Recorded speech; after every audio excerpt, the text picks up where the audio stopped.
house, a kit bought from Montgomery Ward, shipped to Victor, Idaho, because that's where the railroad ends. Hauled it over to Teton, but it's a nice big frame house. And a garage here, and a garden out back. All kinds of outbuildings. No, I can't remember where that. No, that was Uncle Leland's house. They moved out there for a bunkhouse. Then it went to the Lucas place. Yeah. Anyway, the frame house. You get old, you can't remember anybody's name. Imogene and Bob Spurl bought it from the park. They cut the top off from it, hauled it to Jackson. It's out in, out there around Redmond Street somewhere. You can't identify it unless you know exactly, and then they set the top back on it. But that was the only building that was salvaged. The rest of it was all burned. Nice place. The only problem I had with Granddad's corrals when we'd come up to Dehorn in March, late March, his corrals didn't slope enough, and you'd be in the cow manure up to your knees, working the cattle.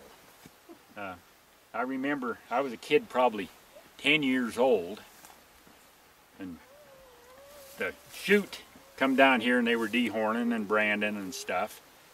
The men were, and us kids were kind of loading the chute, and there was a corral just on the other side of the chute, and then here was the barn, and the cow barn come out.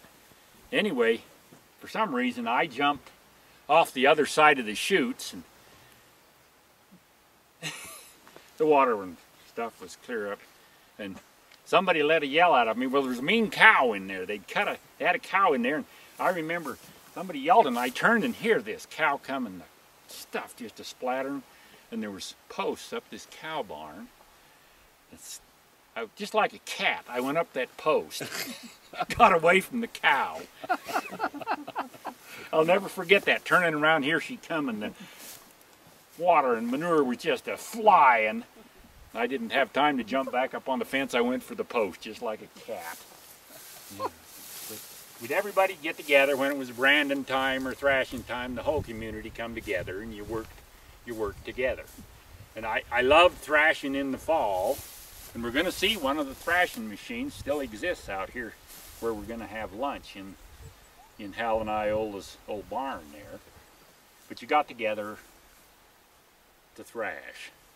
Boom, boom, boom. You thrash the grain down here, you thrash the grain here. Hardimans, you've all heard of Hardimans. They were up on the bench up there. The Hardimans still exist in the valley. They were non-members though. But still, when you had a dance at the church, why the Chambers were non-members, they showed up, the Hardimans showed up, everybody showed up, and you had a good time. But this was James Henry May. He bought out his dad, James Ira May. And the actual homestead cabin is the next clump of trees. We won't stop there, but that's where my Uncle Clifton lived when I was a kid. He had 11 kids. Big families, lots of labor. That was the whole part of the whole idea. I don't think it was all put them to work. All the absence of birth control. It was, boy, let's get some labor. By the time you were 6 or 7 years old, you were in the hayfield. You were in the hayfield. Did you have the buffalo herds then? That No, are here now? no. The story of the buffalo I told once down there. They didn't show up till the 60s. 6 or 7 head up at Moran in an enclosure, and the fence fell down, and they got out, and that's where the buffalo come from. And the reason they're not here today is this ditch doesn't have it. There's on the north end there's some water, so there was water here a month ago in that ditch. The buffalo leave when there's no water. They follow the water.